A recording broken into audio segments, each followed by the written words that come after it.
this up in the third. The game tied at 64. Dillon Brooks is fouled, and after the dead ball, LeBron gets a technical foul. He was not pleased with the call. It's the three and a little chit chat. Lakers on a 24-0 run. That's the longest in the franchise's history in the play-by-play era, which is recent. Luka Doncic had 29, and it looks like the Lakers are good. But hold on now. Brooks with the jumper. Colin Gillespie, the three. Phoenix is nothing if not insane late. They will battle for 48 off the Devin Booker miss. Brooks, three, good, but he gets to LeBron's face because he can't help it. LeBron has to be held back. Official tells him, relax. Brooks would be ejected after review. That means LeBron gets a technical. They're down one. He is one of the greatest players in the history, but he's not a great free throw shooter in these moments. He misses. So it's a 1-point deficit. 3 seconds left. They call a foul on the three. What? They called that. He goes to the line. Missed the first, makes the second and the third. Grayson Allen with a step through, no contact there, no foul. LeBron with 26. There's a lot involved in that highlight. Lakers get the win. LeBron, I'm honestly not quite sure where to start with this evening. Ultimately, you get the job done. Where do you want to start? How did it all happen? I think the last 2 days of practice put us in a position and put us in a mindset of being very physical. Obviously, that fourth quarter allowed them to get back into the game because we put them to the line, and the clock continues to run. They're able to set their defense. We got behind the 8-ball a lot in the fourth quarter, but I thought for the majority of the game, our physicality was good. Obviously, some history between you and Dillon Brooks going at it over the years. He ends up hitting the three, and he came up and made illegal contact as they ruled. Just what did you see throughout the game and kind of that play and the significance? Nothing, just compete. That's all it's about, compete. This is the best form of competition. It's the big boys. It's the NBA. No boys allowed, so, that's all about competition. We out there competing, and we was able to get the last laugh. All right, so in the third quarter, you hold them to 15 points, and then through most of the fourth quarter, the defense was there too.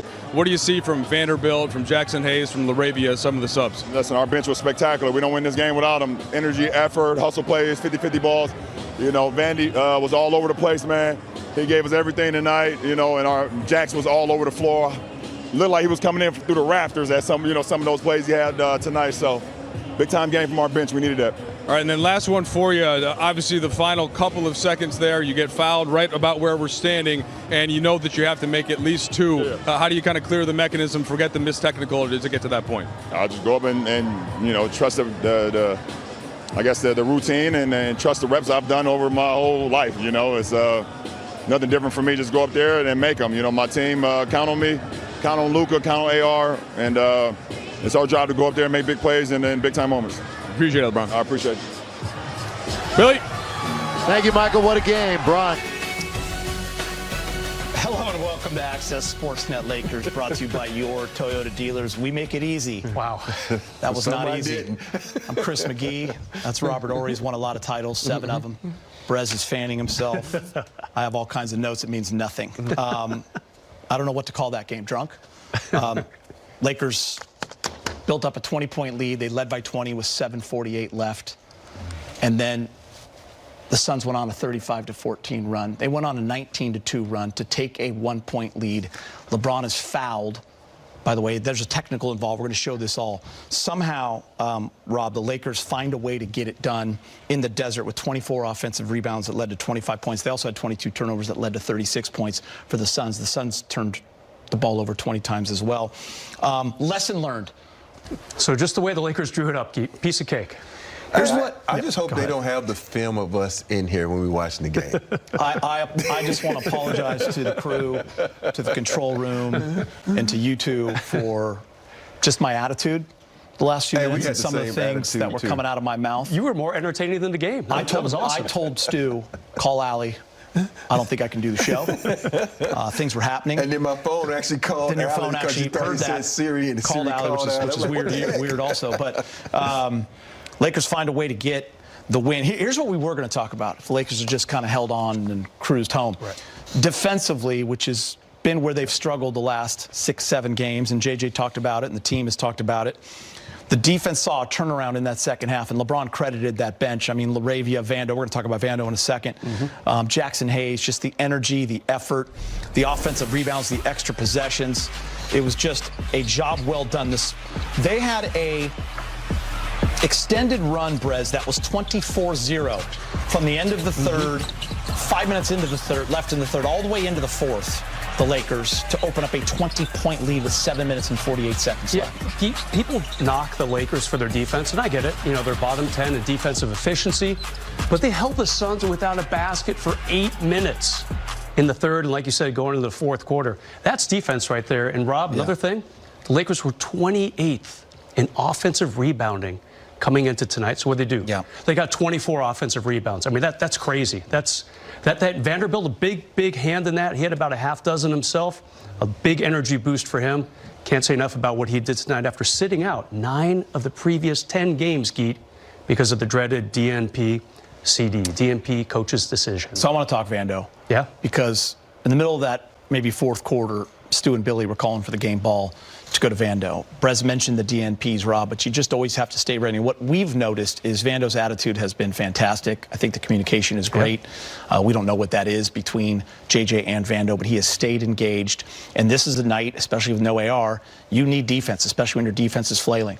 And it was Vando hounding guys, extra possessions, 3 offensive boards, a couple of steals, and just making plays, Rob. And you just want to be happy for the guy because we love Vando. And we know, and Stu said this during the broadcast, he brings things to a game that you really just can't coach or teach, right? And that was on display tonight. Yeah, guys are so important in different ways. And when Vando is in the game, Vando brings a certain energy that's like no other. His ability to harass the ball. Think about it, that was his first play of the game when he ain't played in, what, 7 to 8 games? 9. He played a couple games, but only 3 minutes. Yeah. So 9 of the last 10. So my thing, his first play in the game was an offensive rebound with the putback. And you think that lets you know right there. And then even that player right there, Brez wants him to shoot threes. He knocks down a 3. He did make one. 1 for 2. It's almost like JJ was listening to our show because he put Vando in the position to do what he do best, keep the ball alive. He was in that dunker spot. Even when he was in the game with Ayton moved up to the free throw line because Ayton is a better mid-range than Dunker. He got offensive rebounds. People start worrying about Vando. What happened? Ayton got the offensive rebounds. You know, LaRavia got offense. And that's so important because you think about how this game is played. It's played with a lot of three-point shots, man. Nobody's perfect, you know. And so now there's chances to get second-chance shots. And that's one of the things that I think people forget about. And tonight, if they didn't get those second-chance shots, we talking about an L. We're talking, we're talking 25 points off of 24 offensive rebounds. That's incredible, man. You know, and you think about it. That was done with just guys off the bench hustling. You know, I'm not going to count DeAndre Ayton because he always does this. But the guys off the bench, I think it was 12 offensive rebounds by the guys off the bench. That's incredible. I mean, the Lakers only shot 18% from 3. They only made 7, so they had to find ways to get it done, Brez, and score 115 points. Love for you to talk about Vando. I just wanted to throw in plus 17 in the rebounding category. Yeah, he only played 17 minutes. I mean, you know, the way he was 17 minutes. Yeah, only 15. Only 15, excuse me. Wow. And the way he was running around, it felt like he was playing 37 minutes. I mean, I don't remember him taking a break. Obviously, he did if he only played about a third of the game, Rob. But he comes in right away. And J.J. Redick has been crediting Vando a lot over the last month or so. He has not been part of the rotation. Snuck in at the end of a game a couple games ago, just for a few minutes. But J.J. Redick kept saying, I'll tell you about Jared Vanderbilt. He keeps coming to practice ready to play. He keeps showing up on days where you don't have to show up. It's called the get what you need type of days. It's not a mandatory practice. Vanderbilt has been going to those and playing, you know, little 3-on-3, 4-on-4 games off to the side. He has to stay in shape. Yeah, 100%, right? Yeah, when you're not playing and you're out of the rotation, you have to, I know you love this phrase, if you stay ready. You don't have to get ready. Did I get it right? Yeah, you got it right. Pete, You stay ready, you don't have to get ready. It's a mental block for me. I think I finally got it right. It's the one thing you really struggle with because you're great at everything. But that's what Vando has done. Credit to Vando, credit to the whole team. They won a tough way in a very unique game. Let's put it that way. But I just hope that the coaching staff, and I'm not just going to say JJ, I'm talking about the two former head coaches that sit there, that you two guys, all three of you played, and you know you can be impactful in different ways in the game. You think about Vando, the energy that he gives his teammates. When he's dived on the floor, that excites your teammates. I call it infectious. When he gets a rebound, that excites your teammates.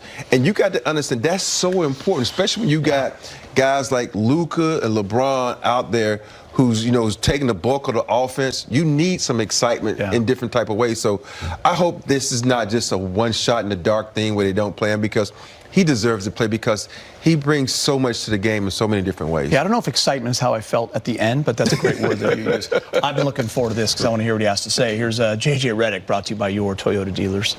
JJ, before we get to the end, the third quarter defensively, they held them to 15 points, and then most of the fourth quarter. What did you see as the key behind that? We played hard, and we were physical, and we executed. I mean, the second efforts, on-ball containment was better, coverage execution was better.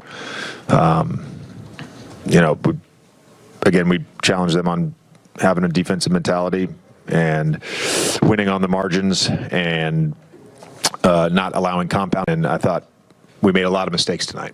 A lot of mistakes. Myself included. I shouldn't have challenged that, even though, apparently in the NBA you're now allowed to grab a guy's jersey as he goes up for a layup, which they acknowledge that Jake's jersey was being grabbed as he went for a layup, but apparently that doesn't affect guys anymore.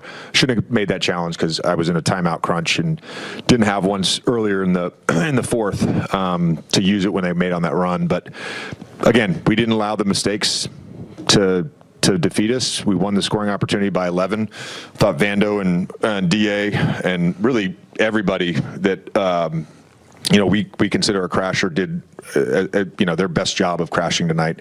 That helped us win the game, along with our defensive mindset. It was just to what we needed to be, and it's about growth. It's not about perfection. It's about growth, and we got better in all those things today.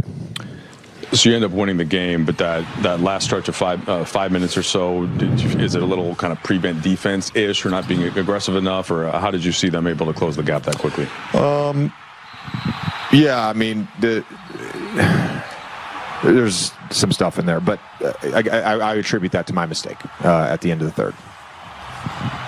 When LeBron and Dillon Brooks have their back and forth the way they often do, and certainly did tonight, how does that affect the team? And do you think late in the game when LeBron when Brooks went chest to chest with LeBron, do you think LeBron showed some awareness in order to kind of, for lack of a better term, sell that in order that? I didn't even see the play, so I don't know. Okay. Yeah. But in terms of the back and forth, our group was unaffected by it. I think we were very cohesive tonight, and one of the biggest factors to the game was the bench play, particularly in the second half. Those guys helped get us the lead. They helped extend the lead. They did it, and that was start of the second, start of the fourth with LeBron.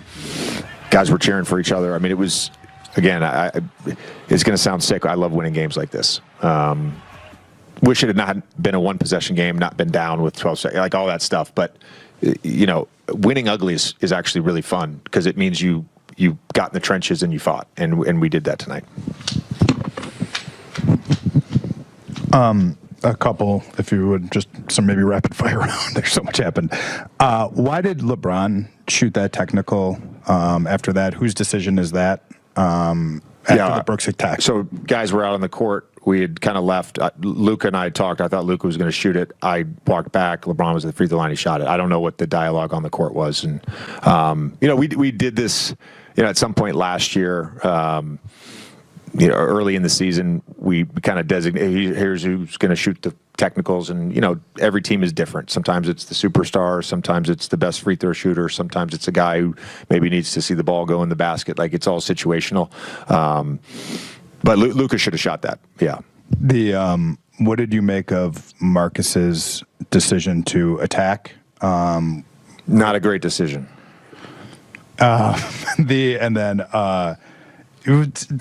maybe on a more positive note, Jared hadn't been playing, and you had kind of been talking about a need for energy, and we've talked about Banshees and stuff like that. Like, just what did it tonight show you about his sort of professionalism and how he was able to make an impact, despite maybe not giving you the things always offensively? Yeah, it's interesting because I saw you guys interviewed him the other day, and he talked about communication and like it being here and there, and like I played, and so when things aren't going the way you want them to, it can often seem like the communication is not there. The reality is the communication has been there the whole time, and we had pre him getting taken out, I told you guys this, pre him getting taken out of the rotation, when he got taken out of the rotation, Nate has talked to him, Scotty's talked to him. So this has like been a 3-week process.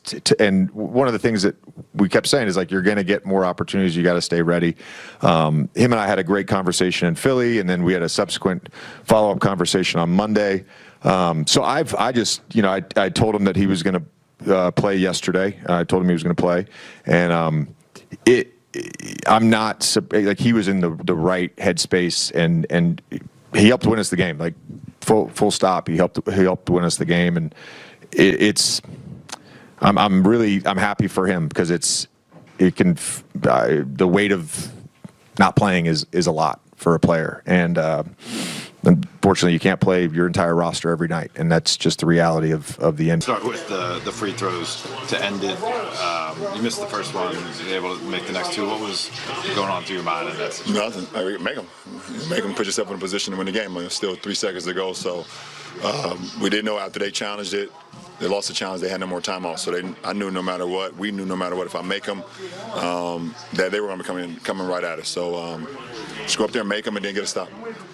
You and Dillon Brooks have had some run-ins in the past. Tonight it happened again. Do you embrace that edge? What do you think of his approach when he plays your teams in particular? I just like to compete. He's going to compete. I'm going to compete. We're going to get up in each other's face. Try not to go borderline with it. I don't really take it there. But we just compete, and did that almost all the way to the end of the game. 12.2 seconds left after he hit the go-ahead three. He goes chest to chest with you. How aware were you in that moment of the fact that he already had technical foul in order to perhaps make sure the refs saw what just... Well, it didn't matter if he had one already or not. That's definitely a tech. If it was a tech on me in the first half, then it was a tech on him right there. So the last defensive play where Allen gets the ball in transition, there have been a ton of foul calls. How do you kind of make sure to get your hand on it without fouling? And that, like, what's the the funny thing is, I was just watching a highlight of him the other day when they played Minnesota, and he had that same step through move, and for some odd reason that clicked into my head when he kind of pump faked. I knew he was going to the 1-2 step through, so I was able to get my hand on the ball and get the block short. It went short, and Marcus was able to get the rebound and foul. Jared Vanderbilt hasn't really played a ton in the last 10 games or so. He had some big moments. Jackson Hayes had some big moments. Gabe Vincent had a floater, had a 3 at the end of the third. What about those guys? Our bench won us the game tonight. It's that simple. Our bench won us the game tonight. Vando, for not being in the rotation for a minute, for him to come in, give us that spark, 7 and 7, 6 offensive rebounds, I believe he had. Defensive prowess, couple steals. Jackson, Gabe, Jake, everybody, our bench won us the game. JJ said that he thought Luka would have been taking a technical foul with 12 seconds left. Why'd you take the tech? Shit, I just walked into the free throw line. Why wouldn't I? I mean, I'd have been okay with Luka taking it too. We've both been in pressure situations, but I just took it. I mean, unfortunately, I missed it, but I made up for it. LeBron, how much fun is this for you to keep playing at this level? It's fun to compete. It's fun to go out there and be able to do what I love to do, and just play the game of basketball. Try to give back as much as I can while I can. So it's a treat, and it's a lot of fun to go out and be out there with these guys, younger guys out on the floor running around, just trying to hold my own with the young crowd. When you were younger, could you have envisioned yourself still playing at 40, 41? No. I never gave myself a timeline of when I would be done playing. But if you would have asked the 18-year-old kid that came in, do you see yourself playing at 41? It'd have been hard for me to foresee that. So I'm super blessed. Kareem is the only one I've seen do it. Well, not no more. Yeah, you've seen too. It's fun. It is fun. Thank you. All good. Appreciate it, guys. Yep. Ray, the defense that you guys played as a team in the second half, up until that kind of late push from Phoenix, where did you see that? Is it energy, execution, a mix of all? What did you see behind that? Honestly, it was an emotional game. We played with a lot of edge, and it just carried on over in late stretches of the game. And, hats off to the officials having patience with us as well, because it really could have got a lot uglier, but they managed it for us in a way where we could compete at the highest level. What did you get from Vanderbilt, Ravia, a couple of the other guys that played off the bench? It kind of did boosted what you were able to do out there. Yeah, it definitely made our job of playing with grit more contagious. Hats off to Jay Vandal for coming off the bench, just straight to it. I think he got offensive rebound dunk right away. And once I seen that, just having both of us crash, the big on the opponent's team, they really had their hands full. Start with with two the of us free crashing. throws to end it. The numbers You missed the first one. how we were able to make the next two. how we out-rebounded going on through your and mind? how many offensive boards we had. And, Jake just being that pit bull for us and just, people thinking he's the underdog or the duck, and trying to attack him, and he holds his own. Just another really efficient game for you. Was it 10 for 11? How have you found just your rhythm throughout the season, and that it continues up to this point? Just making sure I know Bron's and Luka's tendencies. If they go baseline, a circle ball to the middle, if they get double flash in front of the rim, things like that, rolling hard to the rim and just waiting for late passes, and sometimes just getting it off the rim. Sometimes that's the best option, just offensive rebound and going back up with it. But, I just really try to study all their moves and, their favoritism as much as possible. You mentioned the emotions. What was it like for you guys as a team that last 10 seconds or so when Brooks hits a three and then the technical and just kind of the wildness of that last stretch? We were pretty calm. It was really the arena just being, they loved it. It was, they was into it late in the stretch. Just the excitement and the environment. It wasn't really us really just worried about what's going on. We just was really locked in and focused. Last week, you guys had a film session where the coaching staff really honed in on the defense and held you guys to what sounds like pretty stern account. What did you make of the response? And did you feel like more focus group-wide on that end of the ball? Yeah, seeing the scouting report on what teams, make of us, was pretty embarrassing. We were a really good offensive team, but when you start to look at those numbers in depth and seeing over a span of games, like 10 games, it's terrible. And I'm just really, tonight was a great start, from those last two practices and the film meeting. JJ really guided us and, basically showed us, y'all showing y'all ass right now. And, it's time to tighten up a little bit where, got some pride on the defensive end. And so when you went out of the game, you guys were up 20. It kind of signified that stretch that you had with the other bench players and, rotating, whether it was LeBron or Luka out there. What were you guys able to bring energy-wise and defensively to flip this game?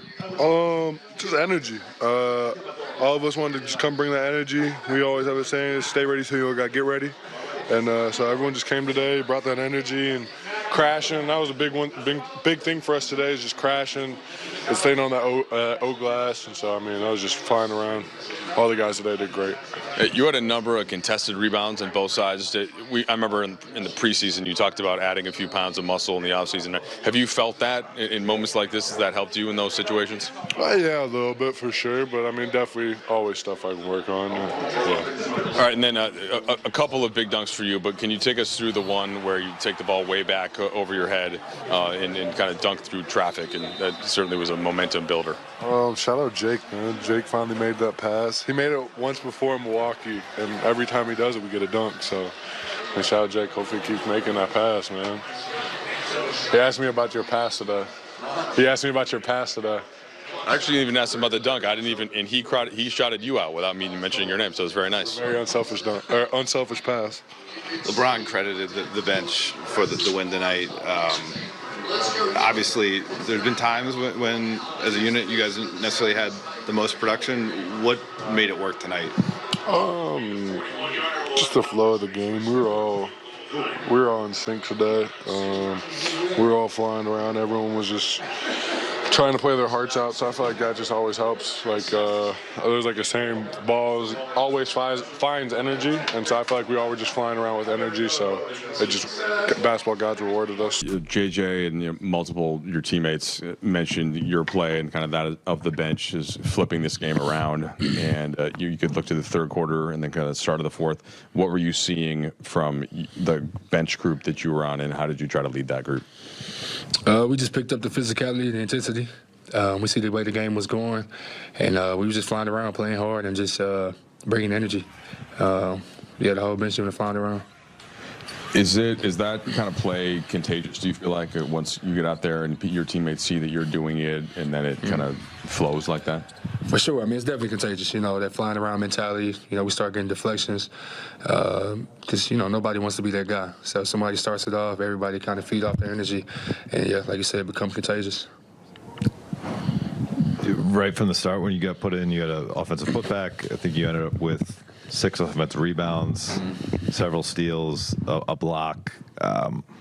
Did you feel like you were, for lack of a better term, had some like pent-up energy from the time you weren't playing, and you wanted to kind of make a statement tonight with the minutes that you got? I mean, I would say naturally, probably, just from, I haven't played in a month, so naturally it was built up. But I feel like I bring that every game I play regardless, so doesn't really matter the circumstances or the situation, but that's just what I hang my hat on, playing that way. As just an observer, I'm curious what you make of sort of Dillon Brooks and LeBron when they get on the court together.